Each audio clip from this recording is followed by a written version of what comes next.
For BlueShirtsUnited.com, I'm Jim Cerny, joined by Ranger defenseman Anton Stralman. A few days into training camp, and you guys went real hard again today. Boy, those battle drills look pretty serious from the outside. Tell me what it's like to be out there, on the ice taking part, because it looks like you guys are going real hard.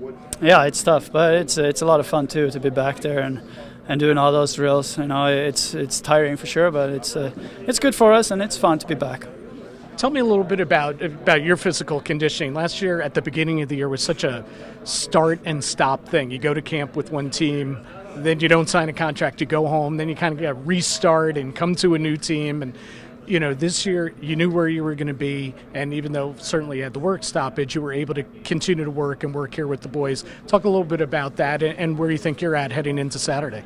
Yeah, I think with this lockup and all that coming up this fall, we just try to stay in as good a shape as we could. And, we worked pretty hard, and obviously the emotions weren't there at all the times, but we did the best of it, and I think that helped us carry it over here into camp. And to be honest, if you start a real camp in September, that could be even harder than going in like we do right now. And even though it's more intense and tough practices, we've still been on the ice for a few months, and I think that's a good thing. And for myself, last year was, like you said, a roller coaster, and this year it's been weird too. But it feels good. I know I was going here and staying here and could find a spot here for me and my family, and just had some good times together and build up for this season coming now.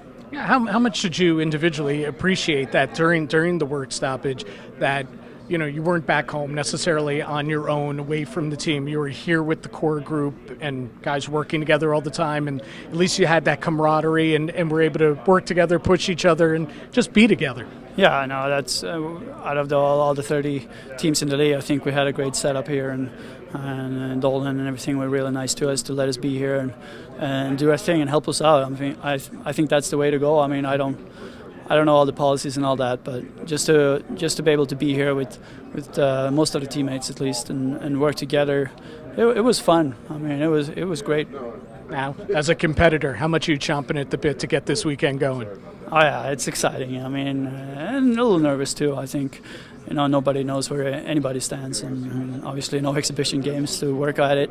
So it's going to be fun. I'm sure it's going to be up and down in the beginning, but we'll take it from there. We'll try to get off to a good start. That's most important. You had never been to a Stanley Cup playoff, had never appeared in one prior to last spring, and you get your first taste. Certainly played very well individually and collectively, the team did, but 2 wins shy of reaching that final. How long did that stay with you, and what's the hunger like entering this year for you? Yeah, it stayed quite a bit. I didn't watch 1 second of that final. I just shut it down, and I didn't want to hear about hockey for a couple of weeks. And it was a tough break. But you know what? Everybody got a good taste of it. We want to go back there, and obviously I think we have the team for it. So we're just going to work hard and play our game. Inquiring minds want to know. I know number 6 was available. We were 32 last year. Why 32 going to number 6 this year? Well, 32 is a real bad number, unless you're a goalie. And 6 has been. I carried 6 for a few years in Columbus and even back in Sweden. I had that for my professional career there, so it was an easy change. Make no bones about it. 32, bad number unless you're a goalie. Anton, thanks for a few minutes. Yeah, you got it.